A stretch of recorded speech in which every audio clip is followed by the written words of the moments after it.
Hi, this is Brennan Davis from Bedrock Games and the Bedrock Blog, and I'm here with Dion for another episode of Wuxia Weekend. And tonight we're going to be doing the film Shadow. This is a Zhang Yimou film. It was made, I think, in 2018, 2019, and it's sort of been billed as his return to Wuxia. And the movie is about this kingdom of Pei that loses a city to its enemy, the Yang. And the king is afraid to retake the city and tries to arrange an alliance by having his sister marry the son of the Yang general. But the king's own commander, Zhiyu, plots against him to retake the city and usurp his throne. In truth, Zhiyu is a young man named Jing, who's raised from birth to serve as Zhiyu's shadow because they resemble each other. The real Zhiyu plots in hiding while his shadow and his wife work to deceive the king, but find themselves drawn to one another as an impending duel and siege loom. And it's I don't know, it's kind of it's an odd movie, right? Because it's a fairly simple plot, but it took me a little while to understand what was going on. So, Dion, what was your reaction to this film when you saw it? What did you think about it? I liked it. I thought the movie was really, well, I don't want to say unique.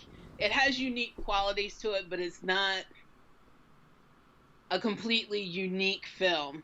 But I thought the storyline was good, and I liked, we'll talk about it later, but there are some unique things that I liked about it. So I liked the movie. Yeah, and so here's my reaction. I'm still debating what I think about this movie, to be honest. I was bored out of my mind for like the first 10 or 15 minutes. I was really bored. But then I kind of eased into the movie because it has a slow pace. Do you know what I mean?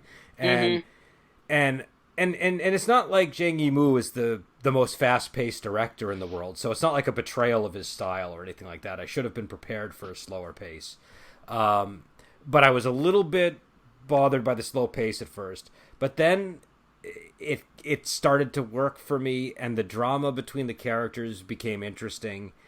And then just as I was sort of like, well, where are the fight scenes? Then we started to have some fight scenes. And I found myself really responding very positively to the movie, as it went on. But my initial reaction was very negative, and then it sort of slowly changed over time. And so we'll talk about it again at the end. But it's one of these movies where I feel like I'm going to have to watch it a few times to really decide how I feel about it. But it's definitely, one thing I will say, it is a gorgeous looking movie. It is gorgeous. Yeah, this is a gorgeous film, and there's a lot of really powerful emotional moments in it. It's definitely something people should check out, because my initial reaction to it might not be how a lot of people respond to it. So we've gone over the plot, and one of the key things in the movie is this Commander Zhiyu. He lost a duel to Commander Yang in the city like a year ago or something. And a lot of his plot revolves around having another duel with him, which is going to really serve as a decoy so that they can invade the city. And he needs to prepare his shadow Jing, to fight against General Yang. And he doesn't need Jing to win. He just needs Jing to fight long enough that they can get into the city and take it over. And so with help from his wife, they discover that they can use a parasol and fight in a feminine style against General Yang's masculine style, which fits with his name. And that will, if not defeat him, at least give Jing an edge and allow him to fight longer. And so I was curious, I'm interested in your thoughts on it and how you felt about that. Was kind of an intriguing aspect to the movie, I thought. I thought it was a great aspect of the movie because yin and yang, you have to balance each other out. And obviously that Jing wasn't going to win with his masculine style, just because if he's pretending to be the commander already lost once. Yes. Using that same style. So to me, the obvious thing was you had to think outside of the box and get to something different. And I really didn't think that they would take the wife's suggestion. They would just shove it under the rug. But then when she actually showed the feminine style, then they took it more seriously, and obviously it can counter the masculine style, which Yeah. I thought was brilliant because it reminds me of another movie from back in the day where our protagonist has to he tries to defeat White Brow with the masculine style, but then he comes back and Yeah. has to learn the feminine style in order to win. Yeah, I was thinking of that too, and I was actually at first I was like, "This is not getting any like this is definitely doing that at a much higher level cinematically. Like it's like Right. this is much more artistically rendered." But I remember at first I was thinking this is trying to do what Clan of the White Lotus did, but it's not really getting there for me. But then it just took longer. It wasn't all done in one scene. As they did it, as they have this initial thing where the wife shows them the style. She explains the philosophy and explains that the parasol is associated with yin and associated with water. Water. And that worked. Number one, that worked really well. It also kind of reminded me of the fight scene in Hero in the rain. Do you know what I mean? I felt like it was. I felt like he was kind of touching upon things he had done in other movies previously. So so I was mentally kind of going back to those. But then when they had the actual duel and I saw the parasols in action, and then the way that he used the blade of the parasol, because it's actually a soft blade, to defeat, and we're going to spoil it here. He defeats the general by bending the blade because it's soft and then just slicing his throat. And I thought that was a really magnificent depiction of that concept of because every aspect of the parasol was feminine. Do you know what I mean? It was all Right. It was all soft power of various kinds, and I don't know. I really liked the way that it played out. And again, initially, which I think was kind of typical of my reaction to the movie. At first, I was doubtful or skeptical, but then as I guess as he played out his ideas longer over the course of the movie, I was brought on board with them, and that was a perfect example of it for me. That really encapsulated everything about the movie that I thought was good. Right. So I don't know. Is there anything that you want to add to that before we talk about the other weapons and the other? Well, the parasol that she trains them with is just a regular paper parasol, but when the men start using it, they use a bladed parasol. It doesn't have any of the paper on it. Yeah. So I just wanted to make sure that was clear because, even though and I think that was because they were training. Deadly, right? Yeah, I think that was because he was training with a staff rather than an actual spear, Right. and so, but I did like how when it kind of worked better. At first, I was a little bit confused because like, wait a second, weren't they supposed to be using a regular parasol? But then it was like, oh no, of course they're going to use something more like substantial that's not going to get torn apart by the spear. But it also was kind of like a cool unveiling because you really didn't expect to see it, and then they roll through the streets with these things. They use them for mobility too. So it really afforded them a lot of cool looking scenes on top of just kind of connecting to the ideas that we were discussing. So, and that's one of the unique things that came through in the movie was the parasols that they used and how they used them, not just as a weapon, but like you said, as mobility and rolling through the streets. I thought that was cool because you would never think of using a parasol the way that they used it. So I thought that was a pretty cool aspect of the film. Yeah, no, I agree. I agree. Like, I mean, I've seen parasols before, but this was, and maybe I've seen a bladed parasol. I don't know. I feel like if I have, I've seen it in like a Hollywood movie rather than a martial arts movie. But there probably is one that I'm just forgetting. Because I mean, you know what it reminded me of? The parasol from the Flying Guillotine movie, where he uses the parasol as the counter to the guillotine. It reminds me of that one because it's kind of metal. It's similar, but yeah, I don't know. And then I guess that would lead us into the fight scenes themselves. How would you describe the fight scenes here? Do they have a unique quality to them?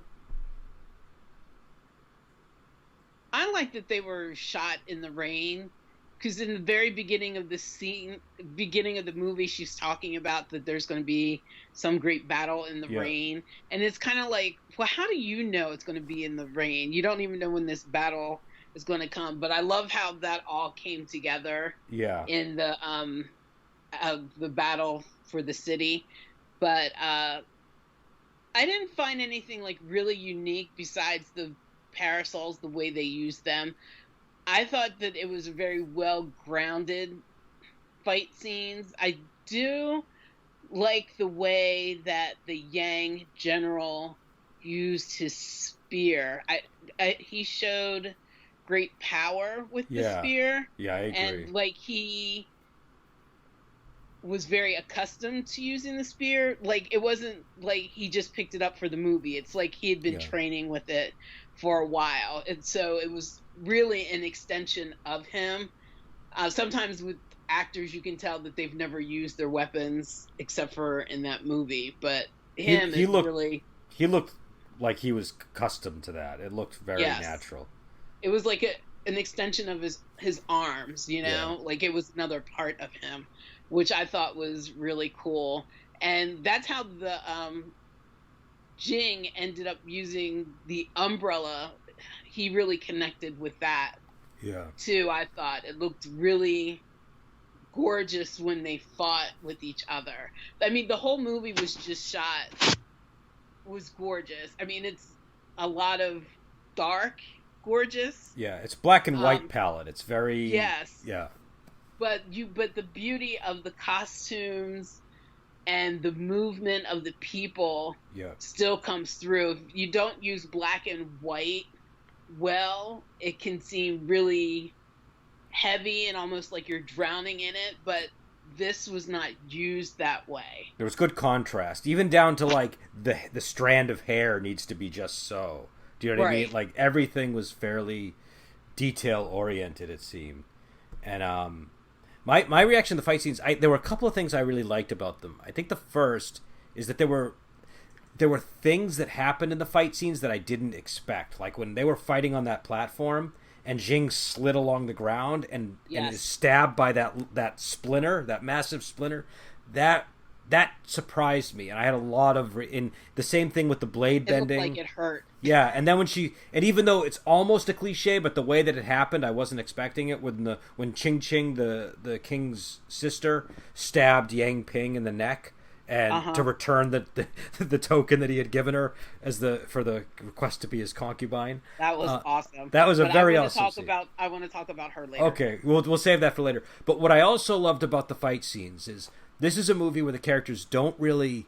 And again, we've only seen it. Well, I don't know. Maybe you've seen it more than once, but I've only seen it once. This was my first time seeing it because I was late to seeing it. It came out last year, and I never saw it. So this movie, the characters don't really. They talk, but a lot of times they don't. Do you know what I mean? Like a lot of times they leave a lot of things unsaid, and there's just sort of you just kind of have to go by what the character's expression conveys or whatever. Mm-hmm. But in the fight scenes, I felt like a lot of that characterization was coming out. Do you know what I mean? Like a lot of their motivations became more clear in the fight scenes.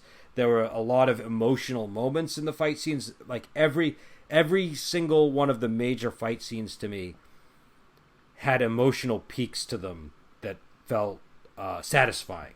And so like, you know, like when the general and Jing are dueling and the general's like, okay, you know, I beat you. So now, you know, but you did good. So we'll call it a draw or something. I forget exactly what he said. And Jing was like, no, we're going to keep going. You know, and it's just moments like that I really liked. And then again, the moment where he sliced the general's throat, the moment with Ching Ping, and the really emotional moment when Jing is trying to find his mother because he's been promised that he can go see his family again. And he gets there and she's been killed. And, you know, that scene I thought was, you know, like that was heart-wrenching. Yeah. So it was very, very emotional. And yeah, so I guess we'll make our way slowly back to the topics of Ching Ping and all that. Before we get there, one thing I want to talk about is the movie begins by framing everything around a decision that the Jiyu character's wife has to make. It says that there's a person in the palace that has to make like the most important decision of her life. Yeah, and we just see her frantically running to the palace, and then at the end, there's this, it's very complex what happens, but basically, the king gets stabbed by the real Jiyu, who then gets stabbed by the pretend Jiyu, by Jing, and then Jing arranges it to look like they both killed each other. He doesn't save the king. He does the king in, knowing that he can take Jiyu's place. And he goes out and tells people that the king was assassinated, that he kills the assassin. And the wife was the only witness, so she's coming to the door, and she's obviously going to have to tell people, what happened. And I'm assuming that's what they were talking about with her choice. I don't know if you had a different interpretation. No, I had a twofold interpretation. Because remember that the other general that was on their side also comes in and kind of helps him set up the duplicity. Mm-hmm. So it's actually 3 of them that know what happened, but 2 of them are going to play it off, but she has the decision. So is she going to stay by his side because we already know that she's in love with him, mm-hmm. and just go with it? Or is she so now afraid of him because she has this terrified look on her face, that she's going to run out there and tell everybody the truth? So it's the same decision, but a lot more going into it, I guess. Yeah. So is she going to stick by her new man and become the queen, or is she just gonna rat them all out? But then who takes over? Because King's dead too. So what do you do in that situation? That is a very difficult decision to make, and I would not want to be in that position. And what do you think her choice was going to be? Like, what do you think the movie was trying to say she was leaning towards?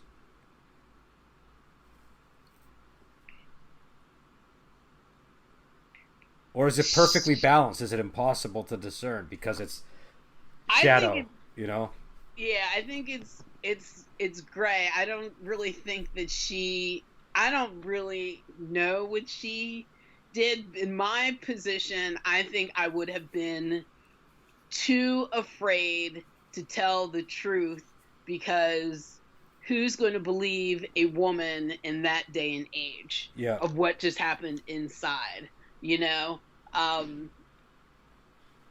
Obviously he could turn around and kill her, but if he turns around and kills her right then everybody would know that she was telling the truth. But eventually you'd have to sleep with one eye open if you just went along with the whole thing. So it's save your life now or later. Well, let me ask you this. Do you think she fell out of love with him in that scene because of the savagery of what he was doing? I think she did. Okay, that was I think she did. Yeah, that was my feeling too. I wasn't 100% sure because I could see, maybe after an hour she calms down and realizes, he kind of needed. No, I don't think there's any calming down from that. Okay, so yeah, I'm with you. I think that I got the feeling that she fell out of love with him in that scene, because up until then she had clearly been in love with him and she had looked at him a certain way. Mm-hmm. And the way she was looking at him in that scene was, like you said, fearful. Like she was afraid of him. And so, he definitely, I think in a lot of movies, that character would have sort of risen to become the hero. It would have been presented as a happy ending. Right. But this is presented as more of, maybe he becomes a monster through all this, because it wasn't just that he did all that, but that he was so confident about that move when he goes out there. Do you know what I mean? Right. He was just so fully committed to it. There was no hesitation. And it was a brutal, he betrayed both men. Do you know what I mean? And it would be understandable to betray one of them. Do you know what I mean? Like, whichever one he thought was... Oh, go ahead. No, you finish and then I'll go. I was going to say it would be understandable to betray whichever one he thought was responsible, right? Because he's sort of presented with two conflicting accounts, but it's kind of obvious that the Jiu was probably the one that had his mom killed, I'm assuming. Right. But then if that's the case, he probably shouldn't have killed the king, I suppose, or at least tried to help him survive, or come clean about what had, the whole thing that had happened, how he was a shit. You know what I mean? But I don't know. What do you think he should have done in that situation? I kind of feel like he had no choice. I'm gonna give it two ways. I feel like he thought he had no choice because both of them were in his mind just as evil as the other one. The king had given up his sister and didn't even try and talk with her, but that's a whole different situation. And then, he'd been played by the commander who he's impersonating. And to me, I feel like they're both evil. They're both not going to rule correctly. So I'll just kill them both and take over, and I will do the ruling as I see fit and do a better job. Yep.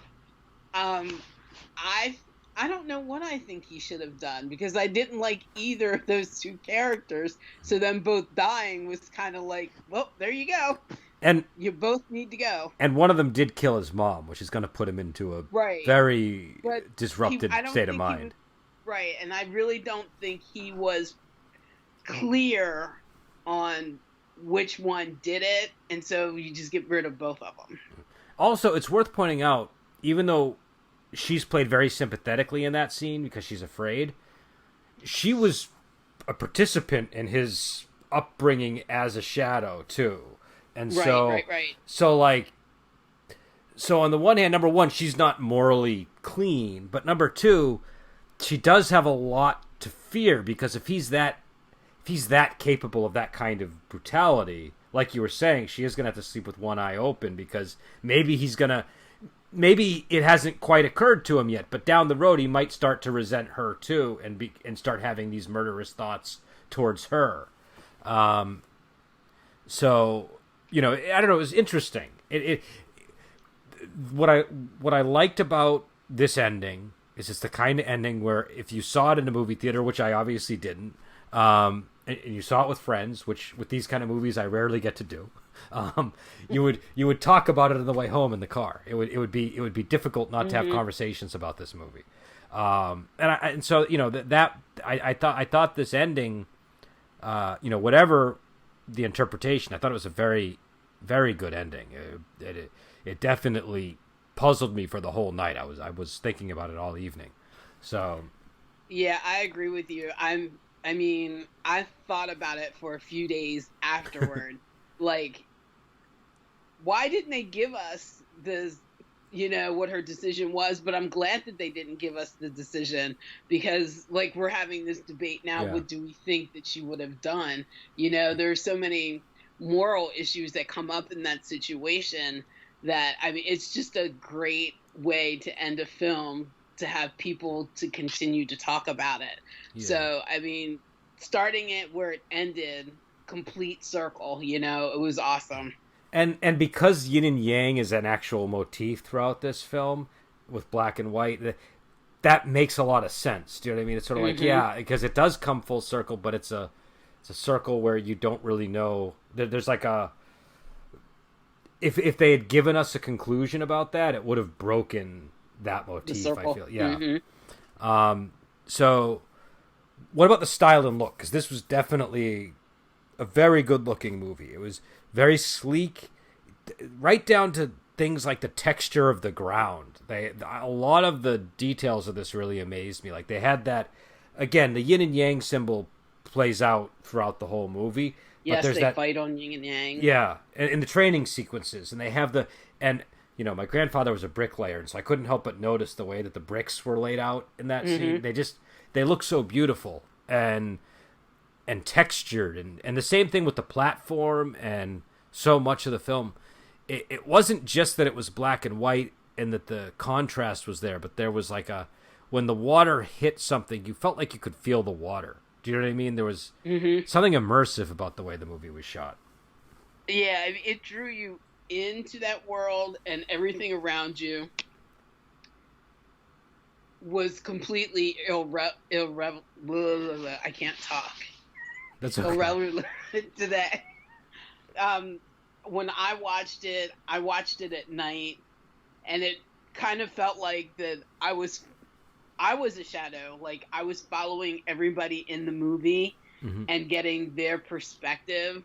And it was so beautifully shot that, I don't know, in some of the scenes, I felt like I was feeling what the character was feeling, even down to the rain on my skin. I mean, that doesn't happen very often. That's how immersed I was in this film, that I was a part of that world for the 116 minutes that I was there. It was you know? I think it was almost a 2-hour movie, I think. So let me see if I have the runtime here. Sometimes you don't get the runtimes on these. I think it's 116 minutes, which is almost 2 hours. Okay, but it didn't feel like 2 hours. I know you said it was the slow pace, but I didn't feel like it was moving slow at all. It was only the first 20 minutes that I felt that way. It was like because I think also I wasn't 100% clear on what was going on initially, so I was kind of confused. I suspect that when I watch it again, it might not be the case. Do you know what I mean? That's why I'm sort of still... Because I really did like it by the end, but that initial reaction was, oh my God, I'm bored. And I was waiting for fights to happen. You know what I mean? I was... And there were scenes that kind of... I don't know, like I said, there's a lot of stuff where I feel like he's directly calling back to earlier movies. And so there was like a scene with the Guzheng that they were playing that kind of reminded me a little bit of House of Flying Daggers, because that was also a scene where a deception was possibly going to be discerned by a performance like that. Do you know what I mean? And it was clever to kind of have this husband and wife that were known to play a duet, and the king asked them to play a duet, but the husband in this case is an imposter, and so he can't play a duet. And you know, so but I don't know. I think eventually I warmed up to it, and it worked for me. I also have to say I liked. There was a scene where the husband and wife do play a duet, and it's like a lover's quarrel. Do you remember that scene? It's happening as the backdrop to the battle scene, I think. I love that scene. I thought that was really well done. I really admired how, without really using words or dialogue or anything, you understood what was going on between the husband and wife. And I don't know, it was just very dramatic and effective and impactful, I thought. So let's talk a little bit about the love story, the relationships, the drama, all the stuff that we said we were going to hold off on. What did you think of the love story between the decoy and the wife? It was deep, man.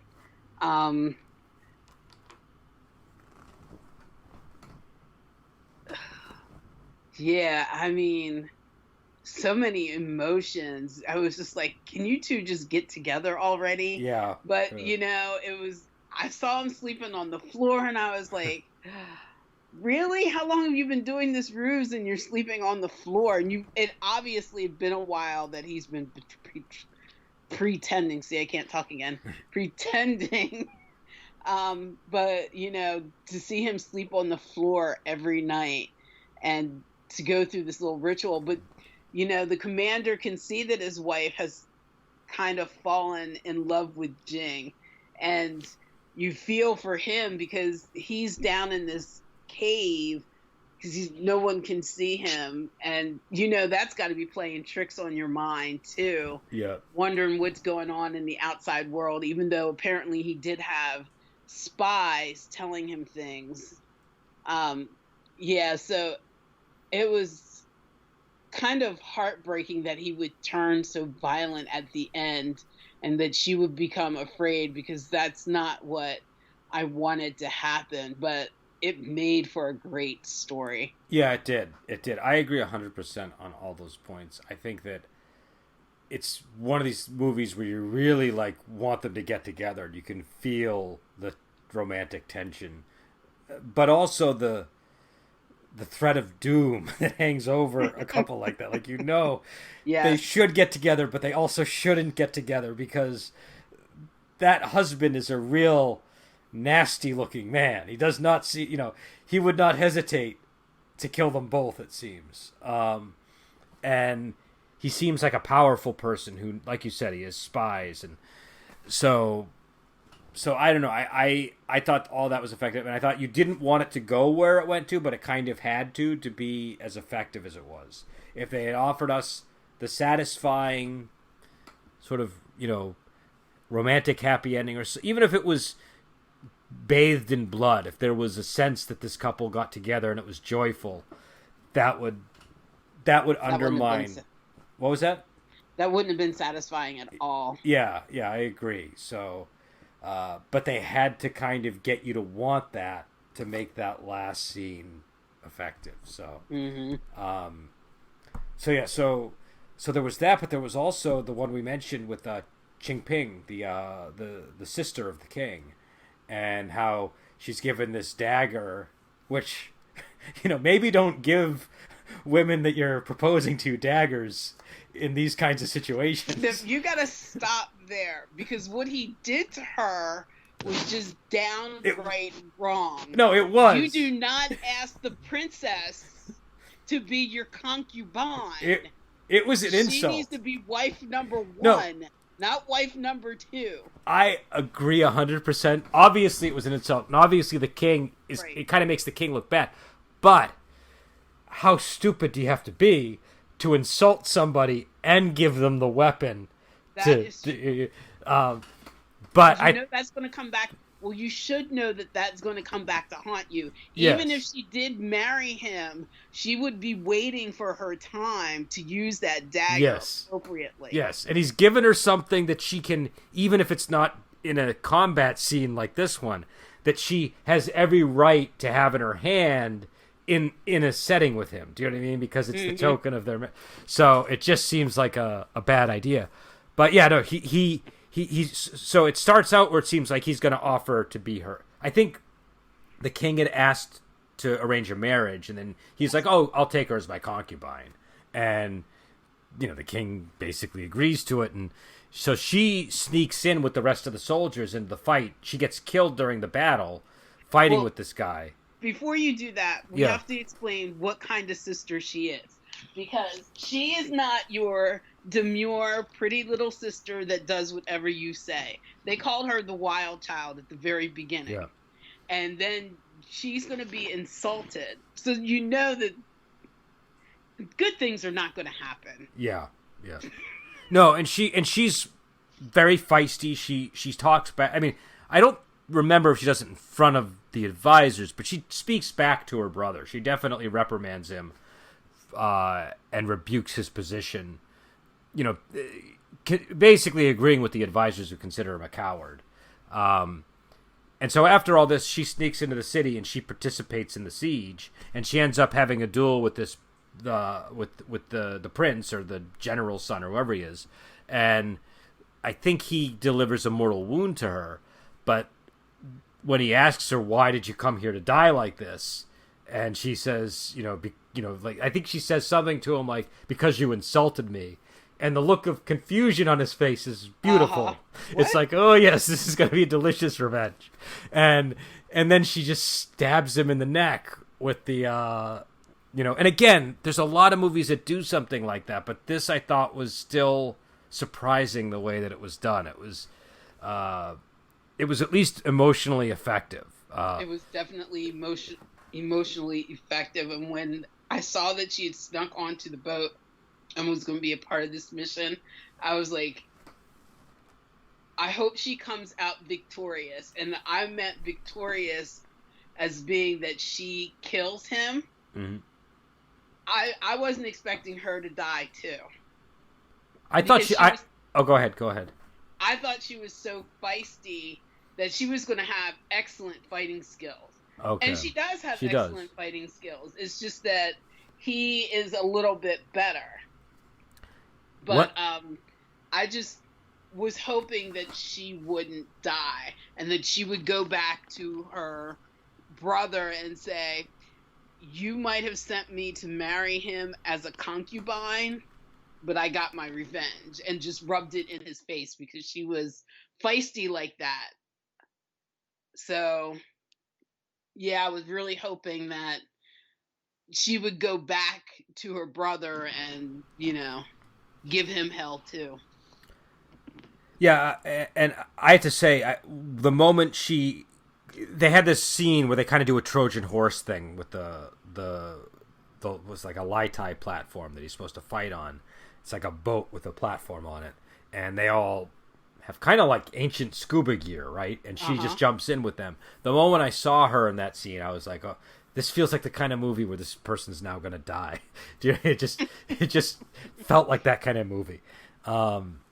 But yeah, so I don't know. I guess we should. Is there anything else we should cover before we get on to ratings and recommendations?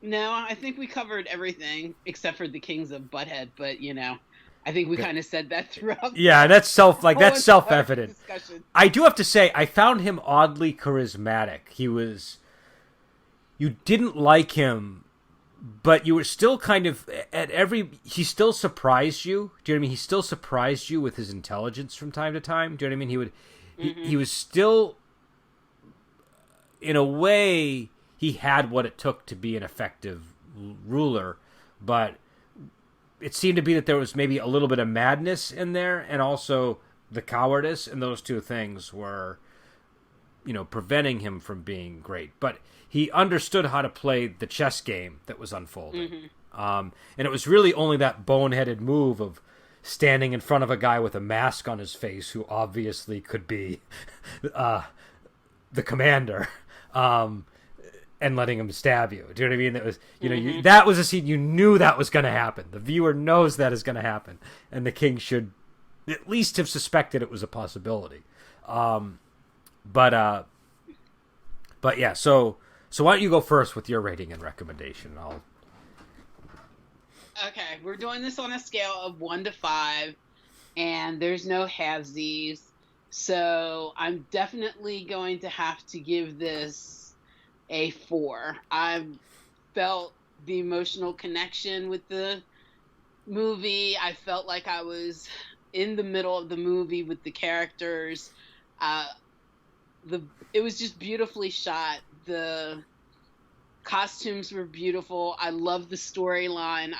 I loved how we came full circle.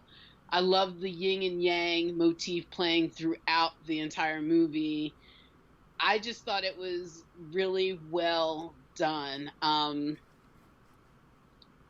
So well done that I'm looking to watch more movies by the same director to see what they're like. Okay. We talked about maybe doing some other ones that he's done.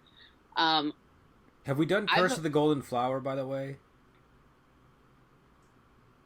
I don't know.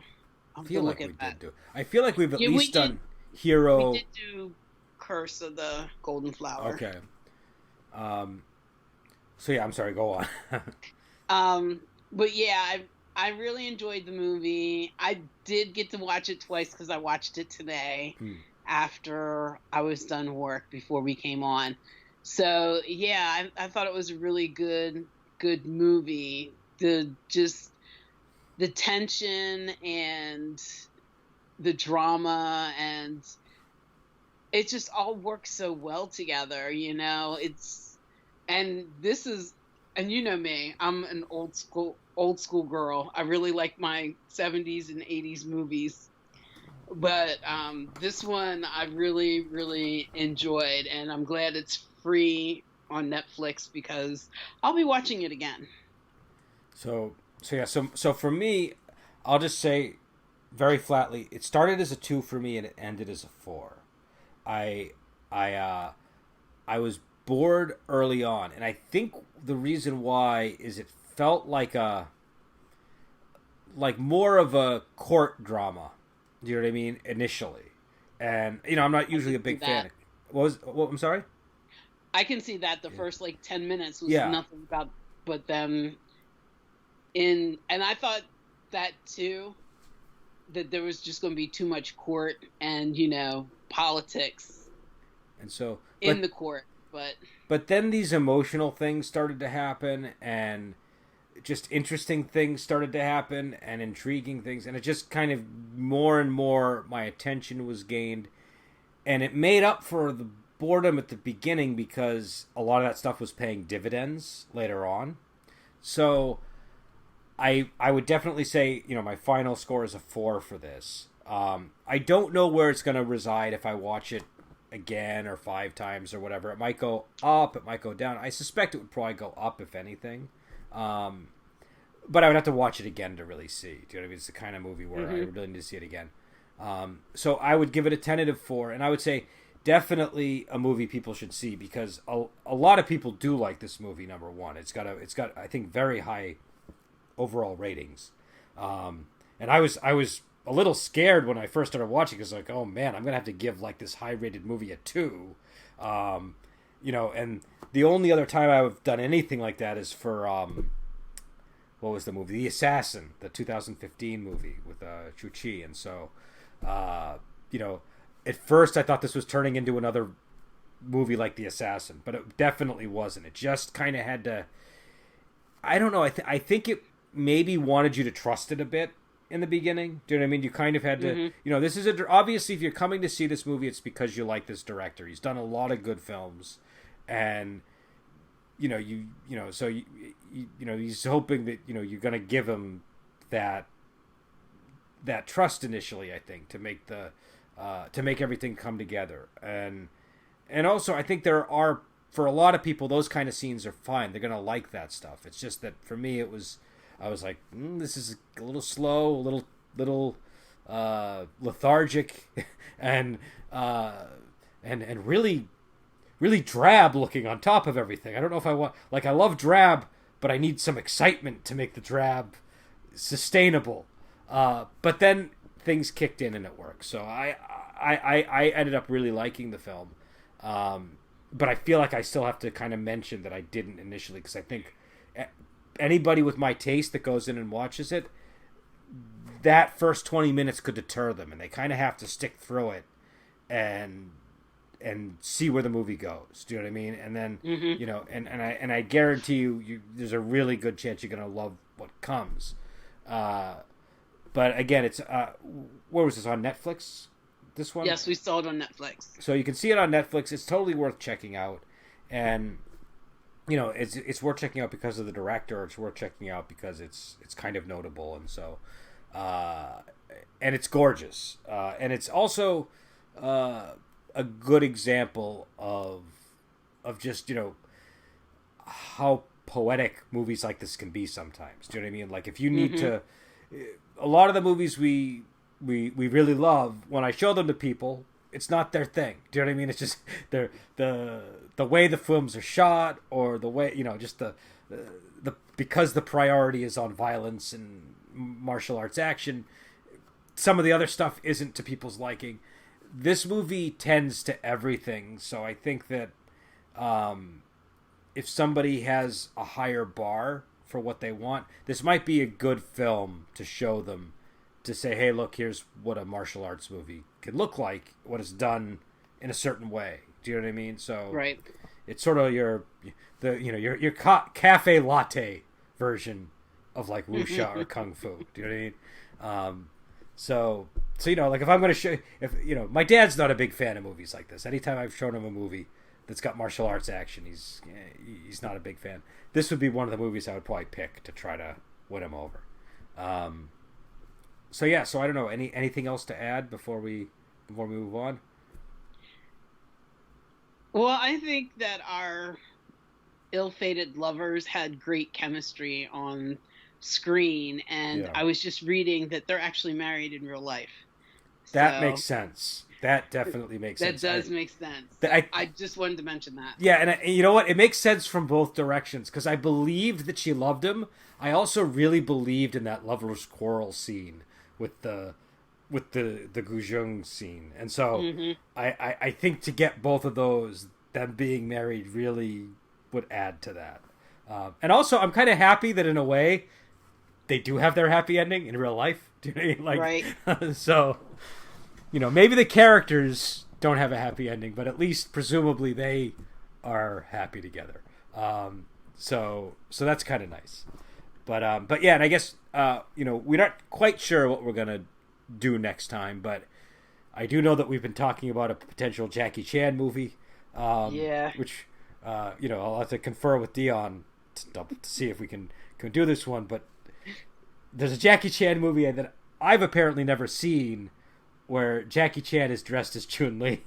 Somebody sent me this clip, and I was very surprised. So, I mean, maybe the rest of the movie doesn't live up to the clip. I don't know, but I definitely want to see this movie now. So, we're gonna maybe watch that film. But if not, we'll be back with something else that's just as great. And until then, we will talk to you later.